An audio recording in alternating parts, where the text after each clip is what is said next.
Hello and welcome to Columbia Close-Up, where we take a close-up look at events, activities, and special projects in the city of Columbia. Today we are joined by officials from the South Carolina Cornbread Festival. We have with us Mr. Donald Gist, who is the board chairman, and also Sabrina Odom, who is the executive director, both again with the South Carolina Cornbread Festival. Thank you both so much for joining us. Thank you so much for having us. Well, I'm going to go straight off the top and say cornbread. Why a cornbread festival? Well, let me say this first of all. I want to thank the City of Columbia for all of its support and sponsorship of this event, along with Richland County. And I'll be getting to naming some of the other sponsors later. But let me talk from a historical perspective about cornbread.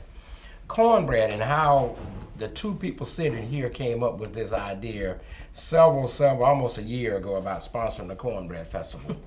Cornbread has its origins like rice in South Carolina. Cornbread was one of the staple foods, basically, that African Americans, our ancestors, the people who were brought over from Africa, who were slaves, had to sustain themselves from the standpoint of nutrition. But cornbread predates slavery, in that cornbread also goes back to the Native American population that inhabited South Carolina and the United States of America before it was the United States of America. And cornbread and maize, as we call it, M-A-I-Z-E, was the staple food basically for the Native Americans. So with a Native American origin in South Carolina, with the Catawba tribe and some of the other Native American tribes that populated South Carolina, and then the onset of slavery and the use of African slaves for labor, cornbread sustained itself and became one of the staple foods for both of those populations. Why the Cornbread Festival? We believe that South Carolina has its history and origin in trying to recognize those two diverse groups, the Native American population as well as the slave population. This is February, African American History Month. And we're basically trying to also accentuate the fact that a lot of staple foods, rice and cornbread, became the generational food of subsistence for people in those days.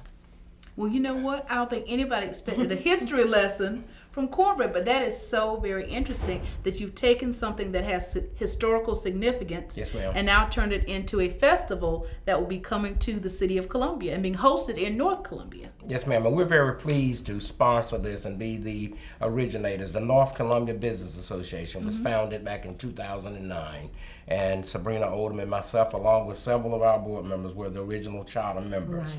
And our organization is trying to build a cultural identity for North Columbia. North Columbia is the gateway, as we say, to the city of Columbia from I-77 and I-20.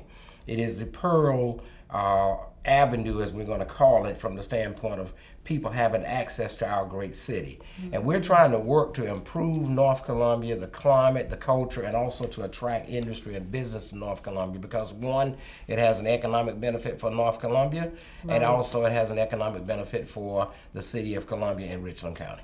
Okay, well, let's get to the when, where, date, time, place, and then we can come back to the economic impact of the festival. Thank you so much. I'm going to let Sabrina talk about the date, the time, where, and we'll go from there. Okay.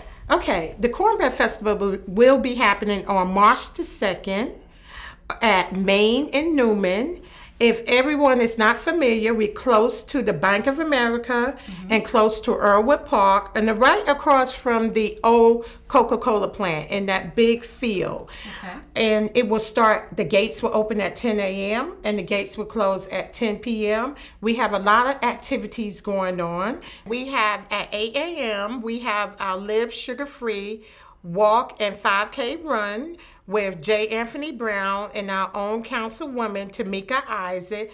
And we also have the cook-off with Melba Wilson that will be starting at 10 o'clock a.m. And we have a local cook-off that you can register at 10 a.m. at the festival if you want to bring your cornbread. We have a cornbread eating contest that will start at 2. One is at 2 and one is at 4. We have our car show and bike show that will be there at the beginning at the festival at 10. We have our cornbread lane that you can taste 10 different cornbreads.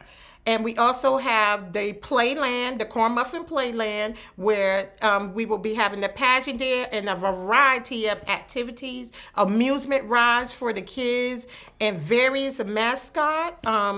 Cocky will be there, the Clemson Tiger will be there, Benedict Tigers will be there. We have that for the children. Food vendors, great bands that starts at 3:30 from the Mobros, the Finesse Band, Fantastic Shaker, and our headliner. We have chairman of the board, and we just have a lot of activities going on. Again, please give them the website address and contact numbers because we covered so much information. We don't want anybody to miss anything. Okay, the website address is sccornbreadfestival.com, and our contact is 803-786-7232.